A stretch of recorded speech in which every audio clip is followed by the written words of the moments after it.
Welcome to the round table of in-game leaders. I've assembled some of the greatest minds. I've got Nitro, Nexa and Karrigan to discuss all the things around being a fantastic IGL when it comes to Counter-Strike. This kind of discussion I want to start off with is becoming an IGL. Now I know for you, Nitro, as an example, you just kind of fell into it. You know, you went from being one of the star players into this. But how does it come into it? How do you just start becoming an IGL? How did it work for you, for example, Karrigan? I think already in a young age, when I played 1.6, I kind of was always a secondary caller in that sense. Okay. I was a star player back in the days. People might not know from CSGO. So yeah, I think I played under great in-game leaders back then in the Danish scene, but also GOAT B was like kind of the big IGL I had before. I kind of took it myself up. So yeah, it kind of came natural when I was 16 that I had like a strong voice and a vision for the game and how it should be played. But I waited until the right moment, so I was mature enough to kind of lead the bigger teams. I mean, for me, I never really wanted to be the IGL, right? I was always the secondary caller, and I guess the thing for me is I never really played with any like top tier in-game leader, you know. So I don't really know how others do it. I just know that like I was always a secondary caller, and people kind of like looked up to me, and they said, "Yeah, bro, you should do this. Like, you know, you have what it takes. You should be the in-game leader. You know, you can do it." So I always went into that path. Like I tried to stop being an in-game leader like 3 or 4 times, but it like it just, yeah, like, you know, I was like, I think I'm better as a secondary caller, you know, like I can help my actual in-game leader, you know, and then just somehow I just kept coming back into it, you know, and then I decided to take the responsibility and you know, see where it can take me. For you, Nick? I think like 2016, I first tried, and I was really bad because I was really skilled on my team, and like I was like the second voice. And I think the second voice in the team is like the best because you can kind of do what you want and like also be playing your own game, right? Yeah, it's the best job in the world, but, I think, in the CSGO. 2017 is when I first took over and just went from there. And it was not something that I wanted to do when I was younger, but I just kind of fell into it. And obviously great things came from it, and it's been really fun ever since. It's funny, 1 out of 3 actually wanted, like it was a vision to be it. Other 2 just fall into it. But like, do you feel like extra pressure, extra responsibility when you have to take it over? Because it seems like there's just a lack of people that want to do it. There's definitely way more responsibility. And a big part of it is like being able to stay level-headed throughout the whole entire game. And whenever your leader like tilts or like is out of it, then like the whole team is going to be out of it. So like I instantly knew that I couldn't be like a tilter. Well, I wasn't a tilter like before that. So you don't take me as a tilter at all. So I knew that like the role was something that I could be good at eventually. And I have like pretty good work ethics, and I like to study the game a lot. And I think all those things combined are really good. Yeah, I think responsibility is like the responsibilities you have are much, much greater, you know. And I know at the beginning, a lot of times when things were tough, you know, and we take a timeout, and I can just see that everyone is just sitting there and waiting for me to come up with like all the solutions, all the right calls, you know, the right answers for everything, you know. And I think at the beginning, you know, I had a lot of pressure doing it, but it's something that, like, you know, with experience, with like games, official matches, you learn how to get through it. And I think it's not always about having a right call, but just giving a direction so people feel, you know, more safe, that you actually know what's going on. Okay. And for you two in particular, you have obviously changed teams as well while IGLing a lot. You had FaZe and into Mouse and back into FaZe. Like, how much does that affect what you're doing as an IGL to like show your ability? Because obviously you're coming in, things are changing, things are moving around. I think it all depends on where you are in your career, right? I think many times, every time I changed the team, I learned something new. I took something from what I did wrong in another organization. I think in the end in FaZe, I wasn't strong enough IGL.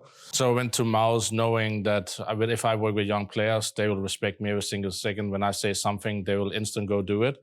And by going from FaZe to, first of all, it was Envy. That was very awkward to play with one of the best players and then play with Envy in NA. But coming into Mouse, I knew what I had to work on, what I had to be strong at if I wanted to compete at the top again, and what I wanted for my players and how I wanted to play the game. And then I could form Mousebots into being a competitive team, but also having great players. And like what I love the most about being IGL and once I'm done with my career is like seeing how many players' career you touched and how and when that peak was. I think in my particular case, I play with so many great players, and some peak with me, some peak before, some peaked after. So I think that's one of the things as IGL, when you're done, you're going to look back on that, because as an IGL, you don't always get the credit. Maybe I got a lot of credit this year, obviously, for the result, but in my past career, that's the thing as an IGL. If you win, your player won the game. If you lose, the IGL lost the game.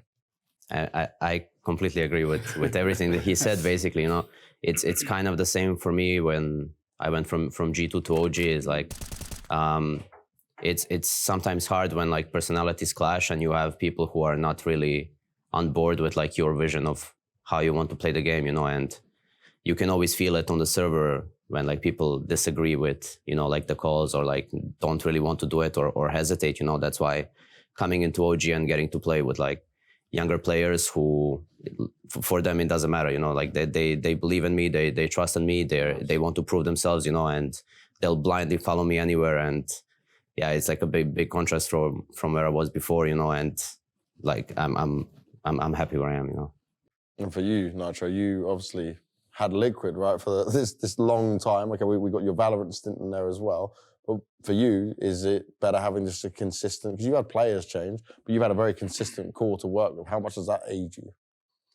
I think throughout all the players I've had, the most important thing was to let them know my vision and like trying to get all 5 of us on the same page. And obviously I've had like a lot of, like I've had Taco, Steel, I've had Zeus as the coach. I've had like different cultures come into my team and try to apply like different concepts. And I think nowadays, like I can apply everything that I've learned to my own game and like my team's game. But I think most importantly in CS is like getting your players all on the same page and having that same vision. And then from that like vision, you can create your structure and like have all your different plays off of the structure. And everyone like believes in the system, because once one player stops believing, then it becomes really hard. Like Nexa was saying, with like, you can feel that disagreement and like, you just feel it. Like, you know, they're just sitting next to you. Yeah. It's just like such a bad feeling, because ultimately you're the leader and no one knows what's going on inside the team besides you and your teammates. Right. Yeah. And, like, I think that's just the most important part of the game. It's all been on the same page now. Now, real quick, last thing. Who, in your eyes, is the greatest leader of all time? Well, in my eyes, it's Karrigan. Since when I actually became first-time IGL, I was following him a lot and like stealing things from him and like, you know, listening to his like YouTube and like all the interviews and stuff, like, you know, trying to see how he thinks and like why he thinks this way, like why does he make this decision, you know, like watching his POVs, like, you know, why did they go B now, like this and that, you know. So a lot of things I have in my game is actually from Karrigan. So in my eyes, he is the best thing in it. Thank you, man. Nick? Not to boost the ego, but I think I think Finn has been like, you've been pretty consistent throughout your whole career, like on top. So I would say him, just like the longevity of him being at the top. I think Glaive obviously had his peak where he was really good and they had really good structure and all that stuff. And they beat the crap out of me. So, but I think overall, I think Karrigan has been the most consistent at the top. Finn, yourself, yeah? Job's done, we'll end it, we'll just go.